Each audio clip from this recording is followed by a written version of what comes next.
Hollywood often takes creative liberties when transforming true stories into blockbuster film, embellishing facts for dramatic effect. Yet, Zac Efron's The Greatest Beer Run Ever is based on a tale so astonishing it's somewhat hard to believe, and that is what I'm here today to figure out, comparing fiction from fact, Instagram to reality, The Effect to Mandela. And to my surprise, this movie actually stays closer to reality than one might think. In 1967, John Chicky Donahue, a then 26-year-old who was a U.S. Marine Corps veteran stationed in Japan and elsewhere, is a slacking merchant seaman who lives with his family in Inwood, New York City, and he likes to hang out at a bar operated by a somewhat cynical old man dubbed the Colonel. Donahue, whose given name is John, grew up in Inwood when it was an Irish-American enclave dense with bars. He ran errands for old-timers in the Democratic clubs and bookie joints. He said that by late 1967, he knew about 20 young men from his neighborhood that have gone and died in Vietnam. Now, amongst this setup for what is to be the true selling point of the movie, there is a small piece of information we can chalk up to Hollywood, meaning it goes against the real-life information. In the movie, Chicky's sister strongly protests the war and objects to him going over to take a beer to his friend, this being in contrast to Chicky and their father, who formerly served. In my research for this movie, I actually learned that Christine didn't actually know he went to the Vietnam War until after, where she was told by her mother. Upon learning that their old friend Johnny is killed in action, Chicky and his friends attend his funeral and are informed that another close friend, Tommy, whom Chicky persuaded to join the draft, has gone missing in action. After the funeral, Chicky and his friend Red find Christine in an anti-war demonstration and get into a brief physical altercation with some protesters. Back at the bar, Chicky and Red talk about how they could lift their serving friend's spirit. Chicky has an idea to go to South Vietnam himself and deliver his friends some beers. Because I'm going to Vietnam and I'm bringing a beer! Yeah!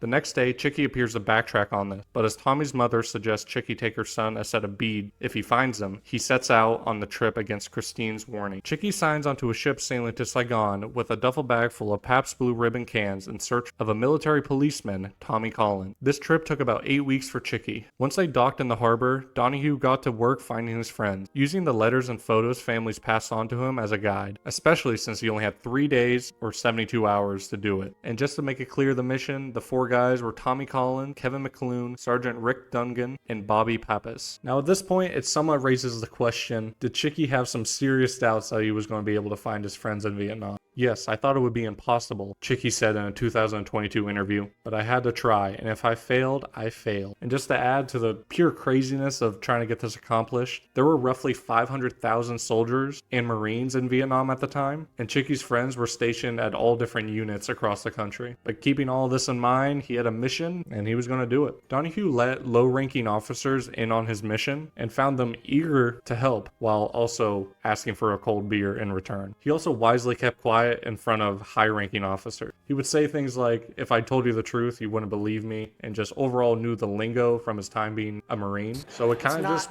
worked. Tommy Collins was the first friend on Donahue's list to encounter the casually dressed civilian. He questioned Chicky's presence there, baffled by how someone could just stroll through such a dangerous area, as if they were off on a leisurely golf outing. That night, Collins' superior officer comes in and questions Chicky for delivering the beers, then suspects him to be a CIA agent. This disguise will then play a major role in the shenanigans he's able to get away with throughout the rest of the movie. But you might think, was this attire true to real life? Yes, the true story reveals that he did in fact stick out like a sore thumb. He was dressed in a checkered shirt and a well-worn light-colored jean. Donahue would then party all night long with his fellow MPs, using the stash of beer he brought all the way from the US of A. But in reality, the original stash actually didn't make it to Vietnam. Like I slightly covered before, Donahue took a job in the engine room of a World War II Victory ship for the month-long voyage to Vietnam. After a shift, I will go upstairs and have a couple of beers. So if I had 2 beers for 31 days, that's what, 62 beers? That's a lot of beers.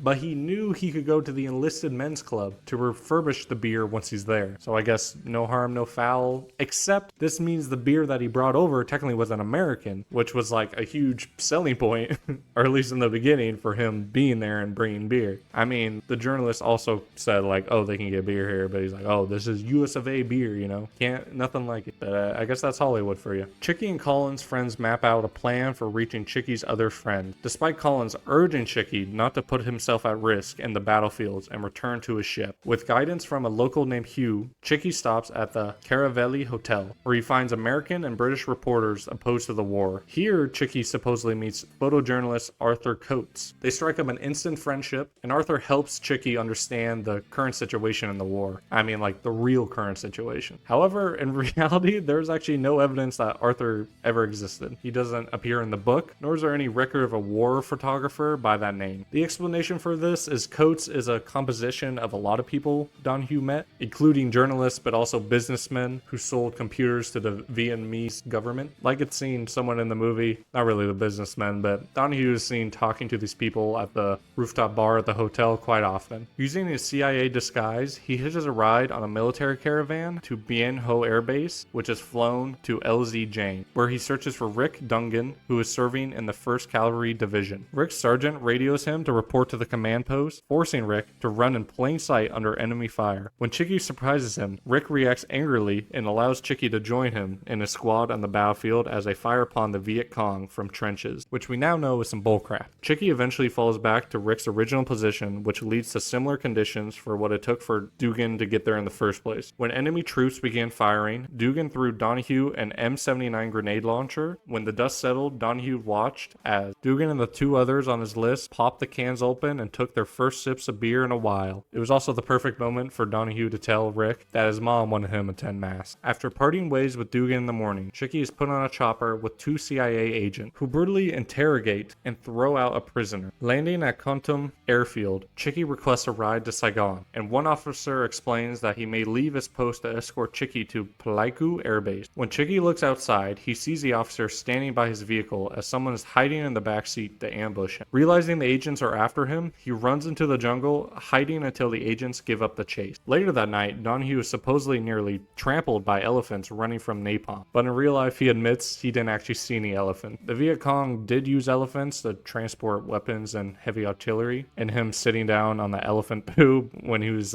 waiting for the chopper with Rick. That's true, but this part wasn't. But even more miraculously, on his walk in the Vietnam jungle, Chicky is found by another old friend, Kevin McLoon. Now this seems absolutely too good to be true, but to my amazement, this is entirely accurate. It is entirely true that his friend, Kevin McLoon, randomly found him walking on a Vietnam jungle road. This is what McLoon said about the whole event. I stopped and picked him up and I said, "What the hell are you doing out here?" And he says, "I came over to bring the boys some beer and let them know that we appreciate what they're doing." Don't get me wrong, Chicky is crazy, but you know, his heart's in a good place. Despite their orders to move in the opposite direction of where Chicky is headed, Chicky persuades McLoon and his men to drive him to where he needs to be. There, McLoon puts Chicky on a chopper and Chicky throws him a beer as the helicopter ascends.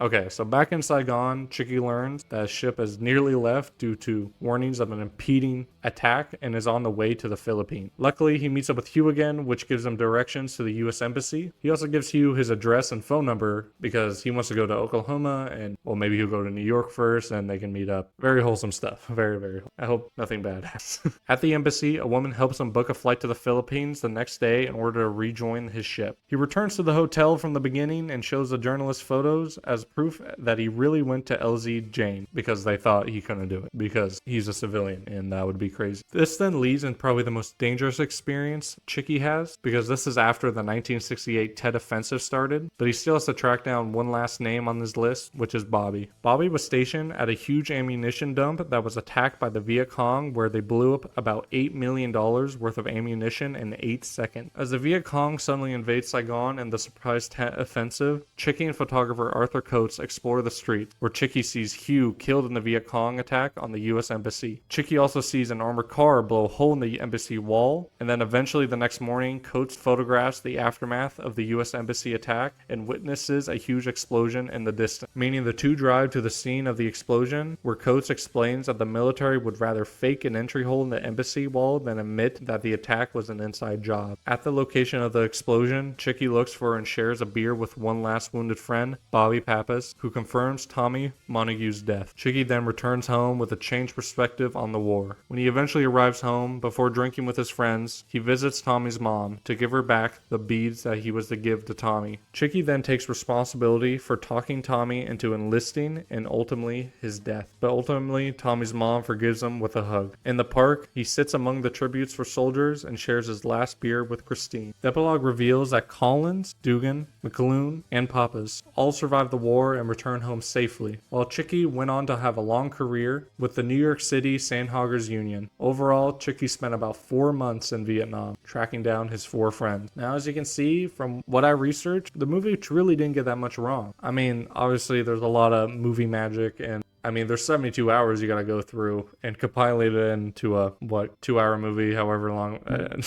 Doesn't matter. I think it does a pretty good job telling this story. I mean, obviously there's things like Arthur, who is just purely there to exposition and to get to point A and B and show him around Vietnam while the ambush is happening. But overall, I mean, I thought the movie was okay, personally. I mean, this isn't a review, but, you know, I do appreciate that it stayed pretty close to the book and just the real life event. I mean, the event wasn't too complicated. It's a guy going to give beers to his friends. So I don't think they need to do too much to make it more of a movie than the story already is. But yeah, that's all I got. Good to be back. Peace.